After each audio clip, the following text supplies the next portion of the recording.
So I thought I had a request to do a video about Seth, but when I went to find the comment, I couldn't. But I had already rewatched his scenes. So let's talk about Seth. As Seth leaves the office towards the beginning of the film, he says to Peter, "Be glad you're still alive." In Seth's final scene, the traders learn about the fire sale. As people leave the meeting, Seth looks at Peter, then walks away. I wonder if he would have still told Peter the same thing the previous day, if he had known that Peter surviving would mean him getting fired. As I thought about Seth's journey in Margin Call, I realized something. Seth could not see the writing on the wall that he would probably be fired, and I wondered, why? Seth found out about the projected losses soon after Peter discovered them. He sat in on the meetings. And yet, only towards the end of the film does he realize that he'll be fired. So, as I rewatched his scenes, I looked for particular reasons that Seth might not have realized his fate.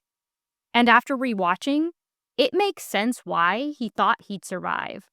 So, let's look at why. As Eric leaves the building, Seth asks if HR said what will happen to them. Eric replies that things will be ugly for a while, but they will be all right. Sam gives a speech to the remaining staff on the floor and tells them that they were better at their jobs and that they are survivors. When Will and Seth return to the office, Will says there are no more cuts planned. Then Seth looks at the graphs and sees the projected losses are greater than the value of the company. So at this point, Seth should be clued in that his job is at risk. Yet he seems jovial. Maybe the severity of the situation hasn't sunk in yet. On the rooftop, Will says the firm doesn't lose money. So Seth probably thinks the firm will survive, and by extension, he'll be fine. This is reinforced when John talks about survival in the senior partners meeting. Now, Sam does say that the traders will know that it's the end. However, Seth isn't a trader, so he might not realize how he would be impacted. So, Seth sees himself as part of the firm and immune to the fate of the traders.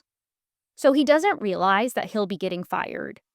He gets several messages that he'll be fine, no more cuts are planned, and the firm will survive. He still seems jovial after the senior partners meeting. Seth and Will go to talk to Eric to try to convince him to return to the firm. On the drive back, Seth asks Will, "Am I getting fired?" Will says, "Yes." So, a question for you. Why do you think Seth realized at this moment that he might get fired? Was it something he heard Eric say? Did the information finally sink in? I would love to hear what you think. Will says he's sorry, but Seth replies that Will isn't the one doing it. However, later, Seth says, "You're about to fire me," to Jared. So perhaps Seth blames Jared. Perhaps because Jared recommended the fire sale, or because of how Will described Jared, or both. Also, to be fair to Seth, Will also didn't necessarily see more people getting fired. Towards the beginning of the film, Sam says things will get worse, and Will seems a little surprised, saying, "You think?" That wraps up our brief look at Seth. I have more thoughts about Seth's character arc in Margin Call, so if you'd like a part 2, drop a comment down below. If you like this video, please subscribe. Thanks for watching.